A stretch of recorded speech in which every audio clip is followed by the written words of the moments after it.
Magandang araw po sa inyong lahat. Ako po si Father Eric Adoviso. Ang tatalakayin po natin ngayon ay ang panlipunang aral ng simbahan sa paggawa. At ang panahuin po natin ngayon ay si Bishop Broderick Pabilio, ang Auxiliary Bishop ng Manila at ang NASA Director. At ang pag-uusapan po natin ay ang dignidad ng paggawa. Meron ho bang turo ang simbahan tungkol sa paggawa? Marami at malalim ang turo ng simbahan tungkol sa paggawa at sa dignidad ng paggawa. Ito'y nagsimula ng encyclical ni Pope Leo XIII sa Rerum Novarum noong 1891. At ito nga ang simula ng mga social teachings ng Santo Papa. At iyan po ay tungkol sa kalagayan ng paggawa. Ang turo ng simbahan tungkol dito na ang tao ay nilikha ng Diyos bilang kamanggagawa, kamanlilikha, na siya ay nilikha ng Diyos upang pangalagaan ang kanyang nilikha. Pangalagaan ang harden, na pangalagaan ang mga kahayupan, ang mga isda, ang mga ibon. Ibig sabihin siya ay tagapamahala, katiwala ng Diyos. Kaya biging bahagi ng tao ang paggawa. Ito po ay hindi isang parusa sa kasalanan, ngunit ito'y bahagi ng kalikasan ng tao. At dahil dito, sa kanyang paggawa, hindi lamang ang tao nakakakuha ng kanyang hanapbuhay, ng kanyang sweldo, ngunit sa kanyang paggawa, siya rin ay nadidevelop niya ang kanyang pagkatao. Kaya lahat tayo, dahil sa ating mga ginagawa, nadidevelop ang pagkatao natin. Ang ating dignidad, ang ating kaalaman, ang ating mga skills na didevelop natin. At sa ating paggawa din, hindi lamang natin nasusuportahan ang ating pamilya at ang ating buhay, ngunit nagkakaroon din tayo ng community. At marami sa atin ang mga kaibigan na nakikilala natin, ang mga naging kabarkada natin, naging matalik nating kasama sa buhay, ang naging kasama natin sa ating paggawa. Lalong-lalo na sa ating lipunan ngayon na sama-sama ang paggawa ng tao. Sa mga factory, sa mga offices, ay talagang nagkakaisa tayo dahil sa ating paggawa. So, work or labor develops the human person, develops his capacity as a person, at the same time develops the community spirit that is found in society. At sa ganitong paraan, napapangalagaan niya rin ang kanyang pamilya.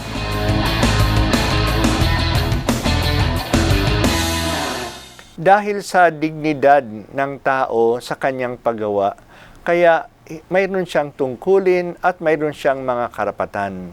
Mahalagang mga karapatan para sa kanya bilang isang manggagawa. Isang karapatan para sa kanya ay ang sapat at angkop na sahod sa kanyang ginagawa. At ang sahod sa ginagawa ng tao ay hindi lang nagdidepende sa kanyang produkto, sa kanyang inilalabas sa kanyang trabaho. Ngunit ang kahalagahan ng kanyang paggawa ay nasa tao na gumagawa. Kaya ang sahod ay dapat makatao. Hindi lamang dapat yan nasusukat kung magkano ang kanyang nailalabas. Ngunit isang sahod na makasusuporta sa kanya bilang tao.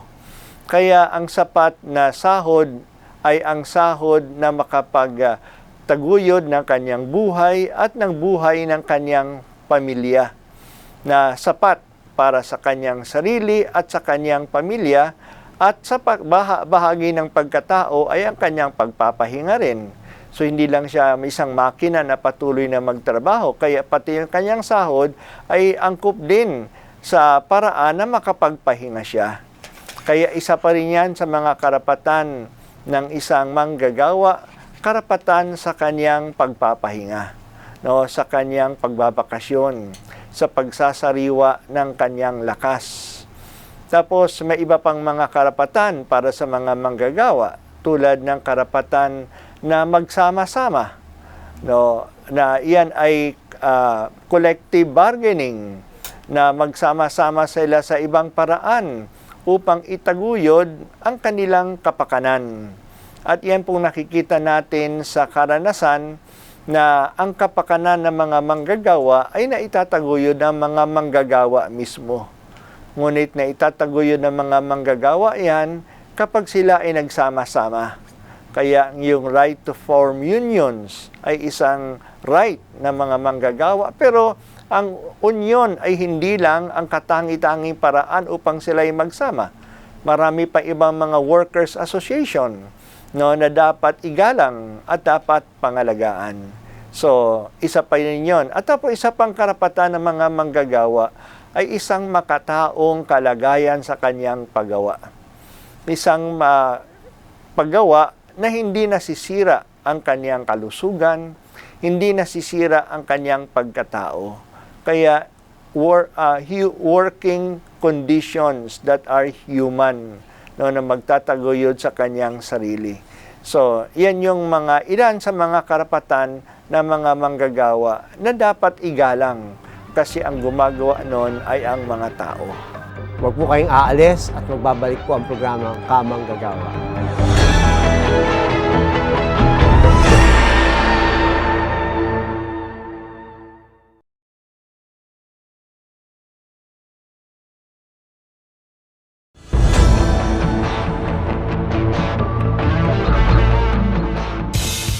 Nagbabalik po tayo sa programang Kamanggagawa at muli po tatalakayin ang issue tungkol sa paggawa with Bishop Roderick Mabini.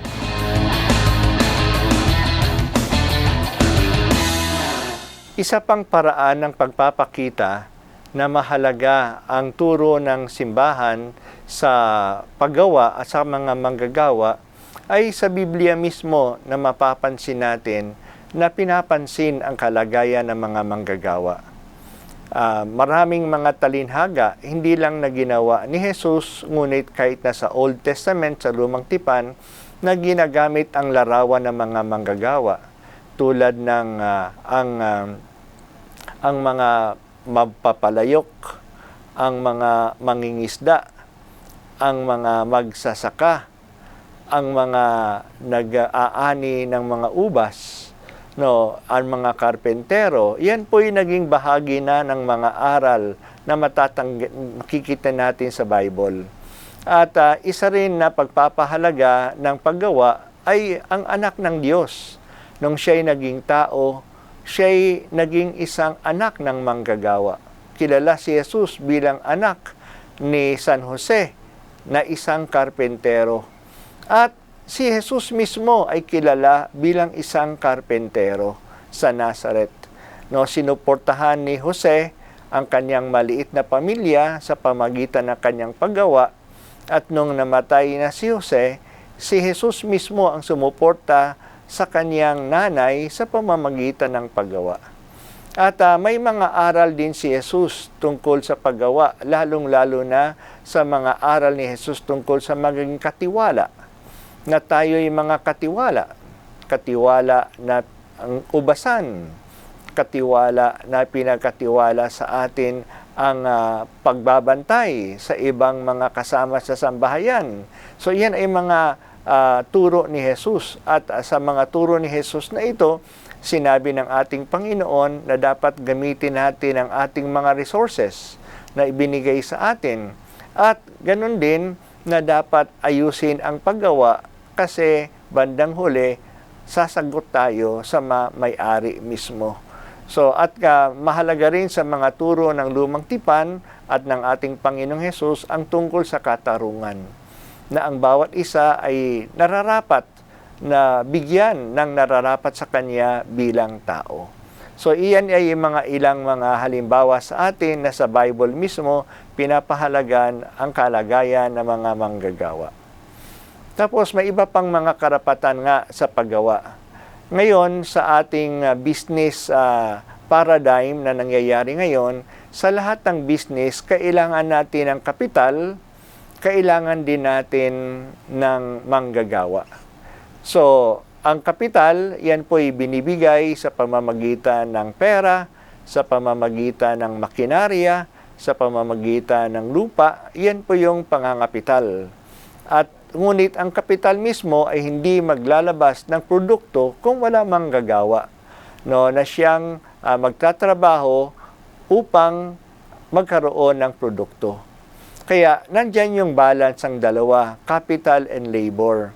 Pero mahalaga po sa aral ng simbahan na sa dalawang ito, mahalaga yung dalawa, ngunit ang mas mahalaga ay ang labor.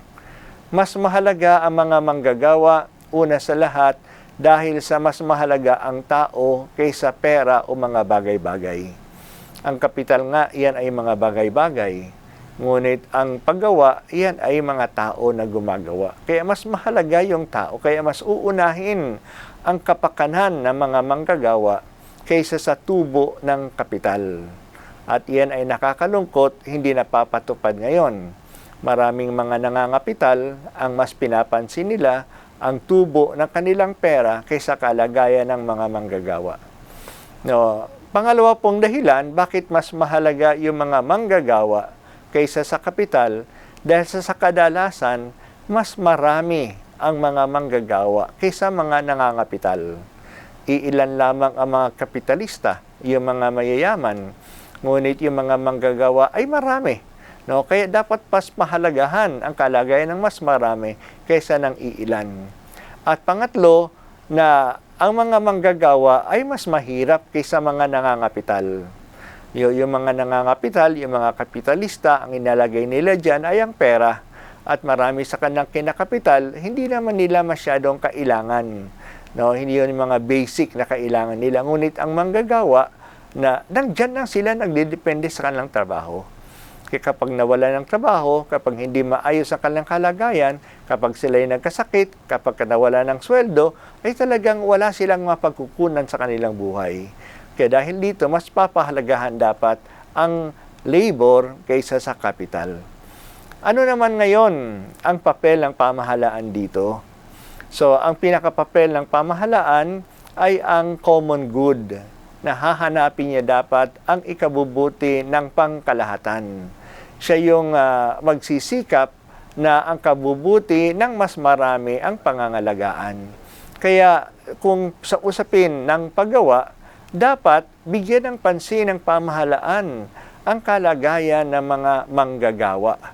No, siya dapat ang magkokontrol sa kapital.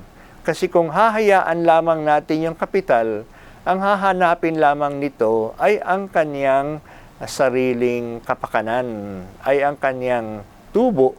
Ngunit nandyan dapat ang pamahalaan na magagawa ng mga batas at ipapatupad ng mga batas na ang nararapat na karapatan ng mga manggagawa ay maibigay sa kanya. Pero kung ang mga manggagawa ay may karapatan, sila ay may tungkulin din. At yan huwag dapat nating kalimutan na ang tungkulin ng mga manggagawa ay gawin ng maayos ang kanilang gawain. Huwag sayangin ang oras kasi binabayaran sila sa kanilang paggawa.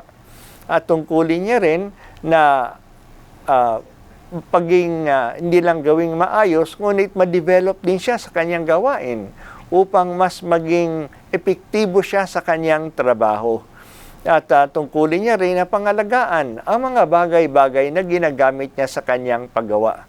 Mga bagay-bagay sa opisina o kaya sa factory na kanyang ginagamit, yan ay dapat pangalagaan niya rin. So yan ay mga iilang mga tungkulin ng mga manggagawa na habang ipinaglalaban ang kanilang karapatan, dapat ginagawa din nila ang kanilang mga tungkulin. Napakayaman po ng talakayan natin tungkol sa paggawa, lalong-lalo na si Jesus bilang manggagawa. Alam naman po natin na si Jesus ay manggagawa, anak po siya ng karpintero. Ngunit hindi lamang po yun. Nakita rin po natin na hindi lang yung mga manggagawa ang may karapatan, o hindi dapat sila may obligasyon din na magtrabaho. At yun po yung tinalakay ni Bishop kanina. Kaya magbabalik po tayo sa programang Kamanggagawa.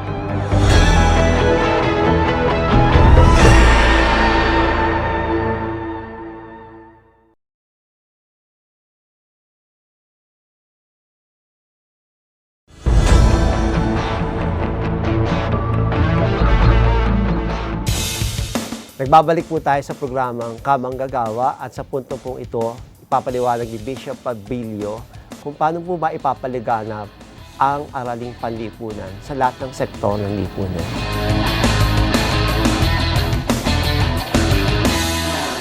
Nabanggit po natin na isa sa mga karapatan ng mga manggagawa na sila'y may karapatan na magsama-sama. Magbuo ng isang union, isang asosasyon, isang kooperatiba, ano ba dyan, na ang kanilang common interest ay mapangangalagaan. At dahil sila ay nagsama-sama, kaya may lakas sila upang mag-bargain sa mga may-ari, sa mga kapitalista. Yan po yung tinatawag nating collective bargaining. At sana naman kung maayos ang kanilang bargaining na talagang hinahanap ng dalawang panig ay ang ikabubuti ng manggagawa at ng kumpanya, nagkakasundo sila. Pero may mga pangyayari na hindi nagkakasundo yung dalawa. Kaya dito mayroon isang sandata, may isang weapon ang manggagawa na bahagi ng kanyang karapatan. At yan yung kanyang karapatan na magwelga. Na magwelga na upang ipaabot sa mga may-ari ng kumpanya na mahalaga ang kanilang hinihingi. Iba-ibang klaseng ng pagwelga. May mga pagwelga na talagang hindi napapasok sa trabaho. May mga pagwelga na babagalan yung trabaho. Basta ipadama ang kanilang common action para makuha ang makatarungang layunin. Pero ito'y karapatan ng mga manggagawa na dapat tingnan ang kanyang mga limitasyon. Isang limitasyon dito na iyan ay dapat last resort ang pagwewelga. Ginamit muna ang lahat ng paraan ng negosasyon bago magwelga. Pangalawa, na dapat titingnan din nila na ang success ng welga ay matatamo. Kasi kung sila'y magwewelga na mahina naman ang pagkakataon na sila'y mag-succeed, mas pahihirapan nila ang mga manggagawa. Sila'y mawawala ng trabaho. At upang malaman ang success na ito, ay ang dapat dahilan ng pagwewelgahan ay talagang mahalaga na karapatan na kanilang pinagtatanggol. Hindi lang basta maisipan ng ilang mga leaders na magwewelga sila. Dapat yan ay mahalagang karapatan na pinagtatanggol nila at napagkaisahan ng lahat. Kasi alam po natin, hindi lang pinahihirapan ng welga ang mga kumpanya, ngunit mas pinahihirapan pa ang mga manggagawa. Kasi sila mismo ay hindi makakakuha ng sweldo, sila mismo ay hindi makakapagtrabaho. So, yan po yung mga limitasyon. Pero may karapatan sila na dapat yan ay igalang din ng pamahalaan, ang karapatan ng pagwewelga. Ngayon, nakita natin malalim at marami ang mga aral ng simbahan tungkol sa karapatan ng mga manggagawa. Pero ang nakakalungkot, hindi masyadong kinikilala itong mga aral ng simbahan tungkol sa paggawa. Hindi kilala, hindi alam ng maraming mga Kristiyano, ng maraming mga Katoliko. Hindi alam yan ng mga negosyante. Kaya akala nila ang paggawa ng mga manggagawa ay parang isang commodity lang. Tulad ng ibang mga bagay, hindi. Tao yan ang pinag-uusapan natin. Kaya hindi nila ginagalang dahil sa hindi nila alam ang mga aral na ito. At ito'y hindi rin alam ng marami sa pamahalaan. Kaya akala nila kapag ang mga manggagawa ay nagsama-sama na iyan ay hindi na tama, nanggugulo lamang sila. Hindi nila alam na iyan ay karapatan ng mga manggagawa. At hindi rin alam ng maraming mga parokyano natin. Kaya nga marami ay tahimik lang. Kahit na ang mga manggagawa ay nawawala na ng kanilang trabaho, naaapi na walang sinasabi ang mga ordinaryong mga nagsisimba. Na iyan ay isang usapin tungkol sa justice sa katarungan. At ang justice ay bahagi ng pag-ibig. Hindi tayo maaaring magpakita ng pag-ibig na hindi na ibibigay ang nararapat sa mga taong dapat iibigin. Kaya hindi pwedeng mapaghiwalay ang justice sa love, sa charity. Kaya anong pwede natin gawin? Marami. Kaya ibig sabihin, malaki pa ang trabaho natin sa pagpalaganap ng mga karapatang ito, ng dignidad ng mga manggagawa, karapatan ng mga manggagawa at kanilang mga tungkulin. So, ang simbahan sa Universal Church ay patuloy po nagbibigay ng mga aral, ng mga encyclical letters mula noong 1891 hanggang sa kasalukuyan, patuloy po nagpapahayag ang simbahan sa karapatan ng mga manggagawa. Pero hindi po ito na ibababa. Kaya mayroon tayong ganitong mga programa sa TV, sa radyo, upang malaman. Mayroon mga ministries sa mga dioceses at sana sa bawat parokya magkakaroon ng labor ministry, labor desk, at mayroon sanang tuloy ng pag-aaral, patuloy ng pag-aaral sa karapatang ito. Bihira nating marinig sa mga pagsisermon ng mga pare tungkol sa karapatan, tungkol sa katarungan, tungkol sa dignidad ng mga manggagawa. Siguro mas kailangan pa natin itong palalimin. Pero sa atin mismo ng mga individual na mga Kristiyano, personally, sana isang bahaging tungkulin ng ating pananampalataya ay alamin itong mga bagay na ito, sariling pagbabasa, sariling pagninilay, sariling pag-uusap, lalong-lalo na sa mga manggagawa mismo. Kaya pag-usapan sa mga manggagawa ang kanilang kalagayan at mas magkaroon tayo ng mas malalim na kaalaman tungkol sa mga gawaing ito. So, yan po ay isang mga bagay na pwede natin gawin. Sa ating panahon ngayon, may mga issues na kailangan harapin. Ang isang malaking issue ngayon ay tungkol sa kontraktualisasyon, na isang paraan ng pagbabawas ng karapatan ng mga manggagawa na sila'y kontraktual na lang, hindi casual na lang sila. At dahil dito, hindi sila kaka-organize dahil sa casual lamang sila. Dahil dito, hindi na nakukuha ang ibang mga karapatan tulad ng pagpapahinga, tulad ng pensyon, tulad ng sapat na sahod, dahil sila'y kontraktual lang. At napakasama ang kontraktualisasyon kasi kakulangan ito ng kasiguraduhan sa buhay sa mga manggagawa.